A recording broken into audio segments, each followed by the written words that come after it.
Good morning friends, welcome to my channel Botanical Diary 23. Botanical Diary 23 তে আপনাদের সকল দর্শক বন্ধুদেরকে জানাই অনেক অভিনন্দন। দর্শক বন্ধু, বেশ কিছুদিন ধরে আপনাদেরকে আমি কয়েকটা গাছকে নতুনভাবে আমি নার্সারি থেকে কিনে নিয়ে এসেছিলাম। এই গাছগুলো অলরেডি আমার কাছে ছিল, কিন্তু যেহেতু আমি এগুলোকে আপনাদেরকে কখনো পরে দেখাতে পারিনি এবং এখন এগুলোর খুব ভালো সময় এগুলোকে লাগানোর জন্য, তো ভাবলাম একটুভাবে লাগিয়ে আপনাদেরকে একটু দেখাই, যাতে আমারও বাগানে আরো কয়েকটা এই ধরনের গাছ আরো কয়েকটা হয়ে থাকে। তো আজকে যে গাছটা নিয়ে এসেছি, বিগত বেশ কয়েকটা এপিসোডে আপনারা দেখছেন আমি নতুন নতুন কিছু গাছ নিয়ে আপনাদেরকে দেখাচ্ছি। তো আজকের গাছের এটা হলো, এই গাছটা দেখে আপনারা কি কেউ বুঝতে পারছেন এটা কি গাছ? এটাকে জোনাডু বলা হয়। জোনাডু গাছে দেখুন পাতাগুলো বেশ মোটা মোটা হয় এবং এটা হয় কি, আপনি এটাকে যদি খুব রৌদ্রে রাখেন তাহলেও থাকবে, এবং যদি একে ছায়াতে রাখেন তাহলে কিন্তু ও খুব একটা যে ভালোভাবে থাকবে তা নয়। তো এটাকে রাখার জন্য সবথেকে ভালো জায়গা হলো যে কোনো এমন একটা জায়গায় রাখা যেখানে সারাদিনে হয়তো ও 2-3 ঘন্টা এটার মধ্যে একটু সূর্যের আলো পায়। সূর্যের আলো ডাইরেক্ট যদি না পায় তাতেও হবে, ওকে যদি কোনো হালকা এমন জায়গায় রাখেন যেখানে সূর্যের তাপটা আসে, যদি সেই তাপের এতেও রাখেন তাহলেও দেখবেন অনেকটা কিন্তু ও মানে ঠিক আছে। তো চলে আসুন, এই গাছটা সম্পর্কে আজকে একটু আপনাদেরকে বলবো এবং কোন এলাকাতে খুব বেশি ভালো হয় সেটাও আপনাদেরকে আমি বলবো, এই গাছগুলো কোন এলাকাতে ভালো হয় সেটাও বলবো। তো যাই হোক, গাছটা লাগানোর আগে আপনাদের সকলকে বলি, আপনারা যারা আমার এই চ্যানেলের নতুন দর্শক বন্ধু তারা আমার সাথে থাকবেন, যাতে আপনাদের সাথে আমি ভালো ভালো ভিডিও করে দেখাতে পারি এবং নতুন নতুন গাছ সম্পর্কে চর্চা সম্পর্কে আপনাদের সকলকে জানাতে পারি।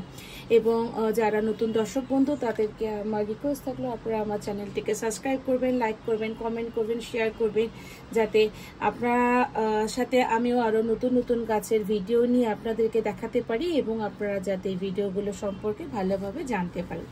তো চলে আসুন, সময় নষ্ট না করে দেখিয়ে দিয়ে আমি এই একটা 8 ইঞ্চি একটা টব নিয়েছি এবং টবে দেখুন মাটিটাকে একটু হালকা করে কমিয়ে রেখেছি এবং এই পাশে দেখুন আমি এখানটা কিছু মাটি এরকমভাবে রেডি করে রেখে দিই সবসময়ের জন্য। আগেও আপনাদের পুরোনো ভিডিওগুলো দেখবেন, যদি না দেখে থাকেন আপনারা কাইন্ডলি পুরোনো ভিডিওগুলোতে দেখবেন আমি আপনাদেরকে দেখিয়েছিলাম যে কেমনভাবে আমি অল টাইমে মাটি কিছু এখানে রেডি করে রেখে দিই। তো বলে দিই, এই মাটিটাকে রেডি করেছি, কিছু ভার্মি কম্পোস্ট আছে এবং কিছু মিক্স সার আছে, সেগুলোকে মিশিয়ে আমি মাটিটাকে এরকম ঝুরঝুর করে রেখে দিয়েছি। একদম ড্রাই মাটি করে রাখবেন না, ড্রাই মাটি করে রাখলে জল দিয়ে একে নরম করতে গিয়ে অনেকটা সময় লাগে এবং মাটিগুলো তখন ঠিকঠাকভাবে মানে ময়েশ্চার ফ্রি হয় না বা ময়েশ্চার থাকে না বলে করা যায় না।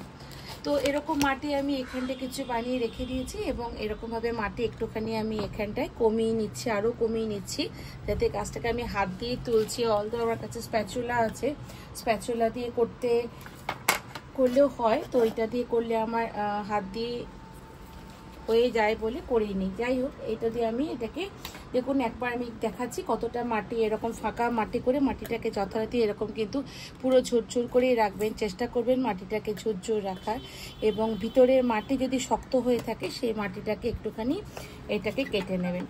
এবার চলুন এটাকে আমি দেখাই। সবসময় বলি এই কাজগুলোকে করার সময় এই তলাতে রুটগুলো থাকে, রুটগুলোতে না ছিঁড়ে যায় সেদিকে আপনাদেরকে নজর রাখতে হবে এবং এটাকে এরকমভাবে একটুখানি করে নেবেন। এগুলো গঙ্গা মাটি দেওয়া থাকে তাই একটু জল দিয়ে রাখলেই বেশ অনেকটাই নরম হয়ে যায় এবং এই মাটিটা ফেলবেন না। এই মাটিটা আবার আপনি যেখানটা সব মাটিগুলো স্টোর করে রাখেন সেখানটাও কিছুটা রেখে দেবেন। গঙ্গা মাটি কিন্তু সব গাছের জন্য খুব ভালো হয়, এঁটেল মাটির মতো থাকে, খুব ভালো হয় সব গাছে, কেন এটা জলটা ধরে রাখতে পারে। অনেক গাছ আছে যে গাছগুলো একটু জল ধরে রাখলে পরে সেই গাছে রেগুলার জল দেওয়ার প্রয়োজন হয় না, তার মধ্যে জোনাডো একটা। রোজ জল দিতে হবে তা না, একদিন ছাড়া কিন্তু ওকে জল দিতে হবে। আর আপনি যদি ছাদের মধ্যে রাখেন কি আপনি যদি নিচে রাখেন তাহলে কিন্তু আপনাকে গরমকালে বিশেষ করে রোজই জল দিতে হবে এবং শীতকালেও মোটামুটি একদিন ছাড়া রোজই জল দিতে হবে।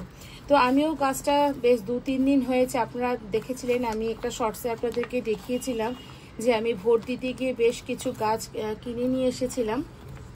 দেখুন এখানটায় রুটগুলোকে একদম শক্তভাবে আটকে আছে, চেষ্টা করবেন কোনো রুটগুলো যাতে না ছিঁড়ে যায়।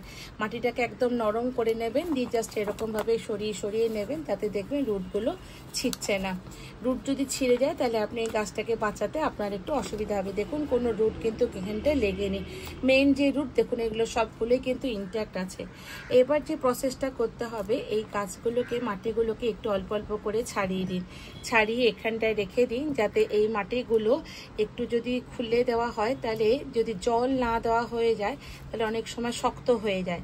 আগেও বলেছি এখনও বলেছি, যখন এরকম কোনো গাছ লাগাবেন আপনারা যদি চান ট্যাপের তলায় রেখে পুরো মাটিটাকে ধুয়ে ফেলেও করতে পারেন, তাতেও কিন্তু আপনার গাছ ভালোই হবে।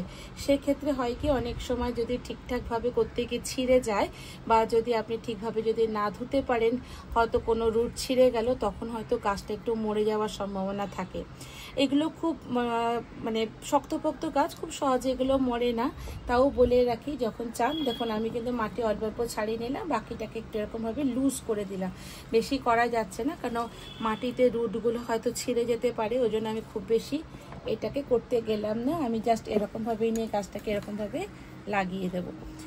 শক্ত করে দেবেন, ভিতর অবধি করে মাটিটাকে একদম ট্যাপ করে দেবেন যাতে তলায় অবধি মাটিগুলো থাকে। এবং আবার এই স্প্যাচুলাটা নিয়ে নিলাম, স্প্যাচুলা দিয়ে আমি যে গঙ্গা মাটিগুলো এখানে রাখা ছিল এটার উপরে দিয়ে দিলাম। তো যা গাছটা লাগানো হয়ে গেল, এই গাছের সার সম্পর্কে আপনাদেরকে একটু বলে দিই। জলের কথা আপনাদেরকে বললাম, তাহলে গাছটা মেনটেন করার জন্য আপনাকে কটা জিনিস ফলো করতে লাগবে। তার মধ্যে একটা হলো গাছটাতে যদি আপনি সূর্যের আলোর মধ্যে রাখেন তাহলে রেগুলার একটু একটু করে জল দেবেন, একদম জল ওভারফ্লো করে জল দেবেন না। সেকেন্ড পয়েন্ট হলো সার যখন দেবেন 15 দিনে একদিন সার দেওয়ার চেষ্টা করবেন। যদি এটাতে ভার্মি কম্পোস্ট দেন সবথেকে ভালো সার ভার্মি কম্পোস্ট, এবং মিক্স সার যে বাজারে কিনতে পাওয়া যায় মিক্স সারও দিতে পারেন, কিন্তু আমি আপনাদেরকে বলবো মিক্স সার না দিই, এটার মধ্যে শুধুই আপনি ভার্মি কম্পোস্ট 15 দিনে একদিন, যেখানে নাইট্রোজেন বেশি আছে সেই ভার্মি কম্পোস্টটা নেবেন। সব ভার্মি কম্পোস্ট সব গাছে তো যায় না, আগেও বলেছি যেই গাছে নাইট্রোজেন বেশি পরিমাণে আছে, মানে 40% নাইট্রোজেন যে এনপিকেতে আছে, ভার্মি কম্পোস্ট যেটা আছে এনপিকে এর মধ্যে নাইট্রোজেন যেটাতে বেশি আছে সেই গাছগুলোতে আপনি এগুলো লাগাবেন। এবং ভার্মি কম্পোস্টটা দেওয়া যায়, তার সাথে ভার্মি কম্পোস্ট আলাদা কোনো কম্পোজিশন থাকে না, ওটা সব গাছেরই একই হয় ভার্মি কম্পোস্ট। আর এনপিকে যদি দেন, মানে নাইট্রোজেন পটাশিয়াম ফসফরাস যদি আপনি দেন, দেখবেন সেখানে এতে নাইট্রোজেনের পরিমাণ বেশি থাকে, ওই গাছে দেবেন, তাতে আপনার গাছের পাতার রংটা বেশ সবুজ হবে এবং গাছের কালারটা যেমন ভালো আসে তেমনি গাছ হেলদি ওয়েতে গ্রো করতেও অনেকটা র্যাপিড গ্রো করতে পারে। জলের কথা বলে দিলাম। এবং গাছটা লাগিয়ে অবশ্যই আপনাকে এখন রাখতে লাগবে একটা ছাওয়া জায়গায় রাখতে লাগবে, রোদ্রে রাখবেন না, এবং এখানটা হালকা করে জল দিতে হবে, জল দিয়ে এটাকে করতে লাগবে। এখন কোনো সার দেবেন না, লাগানোর পরে, লাগানোর 10 দিন পরে এটার মধ্যে যা সার আপনাদেরকে যেগুলো বললাম সেগুলো যে কোনো একটা আপনি লাগাতে পারেন। তো যাই হোক, যদি গাছ লাগানোর এই আপনাদের ভালো লেগে থাকে বা আপনারা যদি গাছ লাগানোর এটা বুঝে থাকেন যে কেমনভাবে আমি কি লাগালাম, হালকাভাবে একটু জল দিয়ে দিচ্ছি,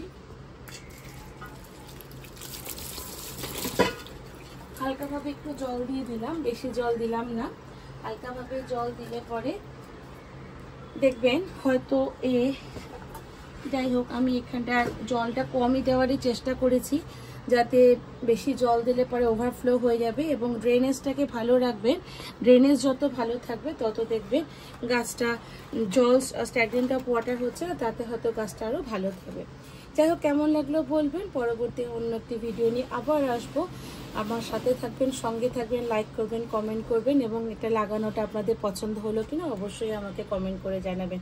পরবর্তী গাছ নিয়ে আবার আসবো, ততক্ষণের জন্য টাটা, গুড বাই।